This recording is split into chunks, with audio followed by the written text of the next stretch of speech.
Hey, Bobby, mate, what's going on?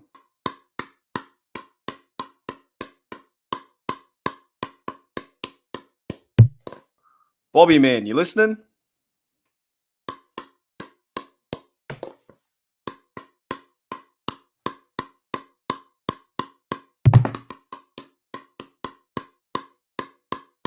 Hello, are you there?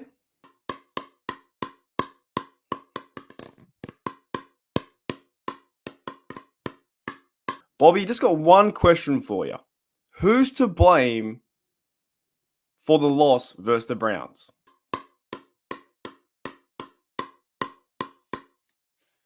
Uh, that's easy. My guess would be.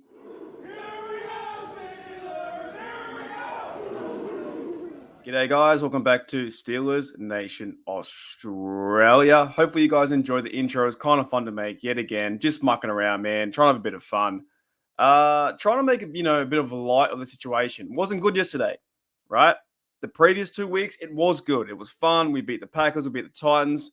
Things are looking pretty good. 6-3. We're escaping with wins with the interceptions, but things are looking pretty good. It was kind of happy in Steeler Nation. Now it's not. Now we're in a bit of trouble again. Kenny Pickett is, of course, under fire, which he should be. I'm not going to be totally black and gold goggles about that situation, right? He played bad yesterday. And that's why I ask, who should we blame for the Pittsburgh Steelers loss versus the Browns? Is there one point where you just blame everyone? Coach, O-line, Matt Canada, Kenny Pickett, receivers, everybody except Jalen Warren? Yeah, you can do that. Definitely. Do you pinpoint an argument and say, well, it's entirely on Kenny Pickett? If you want to, go that direction, fine. Do you put a bit of blame on Terrell Austin? His name never gets brought up in this situation where he has the scapegoat of Tomlin and Matt Canada, who get all the heat, like 1,000% of all the heat, and you never hear his name. The fact that they let up a game-winning field goal near the end, the defense couldn't stop them. Now, in saying that, the defense played pretty good football, got a turnover, and they did their best. The offense, of course, should have scored more points than 10 points, right? Many times they should have scored more points. There were times they should have scored more points than 10. So let's start there. We'll start with Kenny Pickett. Kenny Pickett hasn't played good football. Maybe the last, you could probably say all year, but maybe the last 3 or 4 weeks, right? He's got 1 TD in 5 games. I'm pretty sure I saw a stat like that. Pretty bad, right?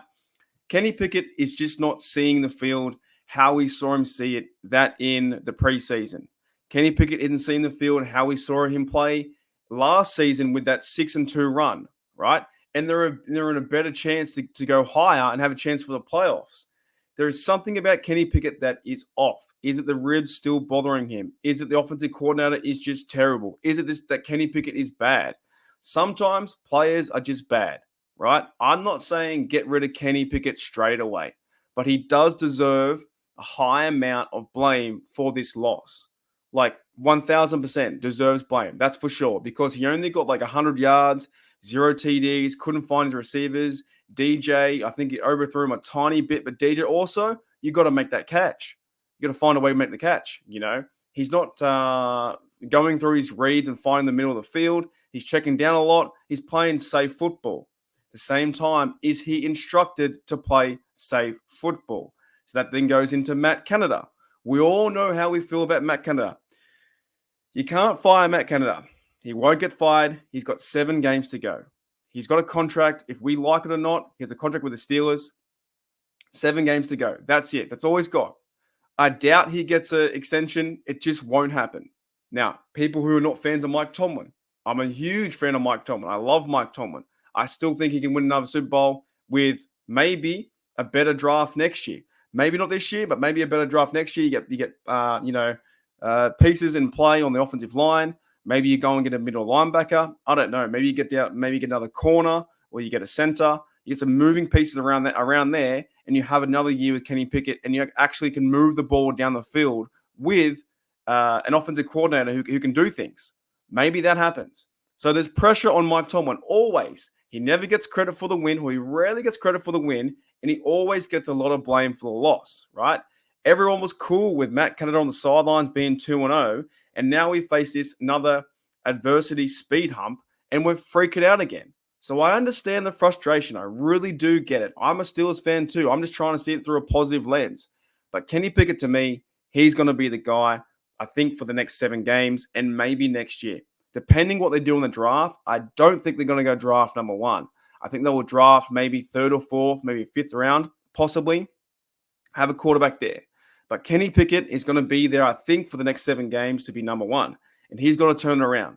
So first of all, the blame starts with him, or he's part of the blame.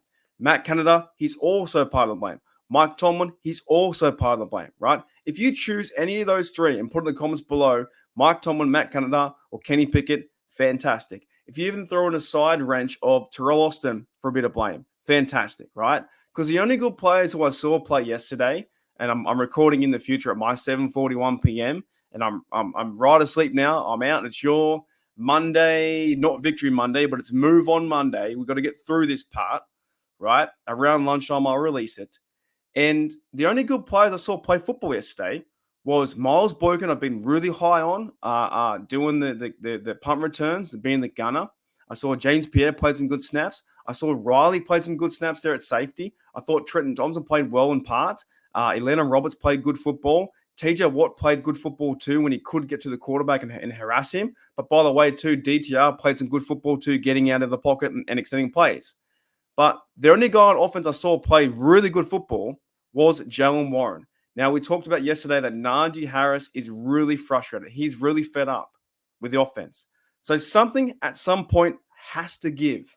Either they turn into the playoff team that I want to see, and I know you guys want to see and get a win and have Mike Tomlin get a win for the first time in 5 years or whatever it may be, right? I want to see that. I want to see a playoff victory for our Steelers and get back at Steel City football, which they were getting back to versus the Packers versus the Titans. I want to see that. But right now, it feels like they're on that edge again. They lost this game because they win 2, they lose 1. They lost the 49ers game, they win 2, they lose 1, right? It's like a theme. So if they can go into the Bengals territory and beat them, and that's a few days away, so we'll work our way through it. But if we can get there and beat the Bengals and right the ship, the season isn't over, but I understand the frustration right now. Everybody wants to throw bricks through windows. They want to do suplexes through tables. They want to do anything like that.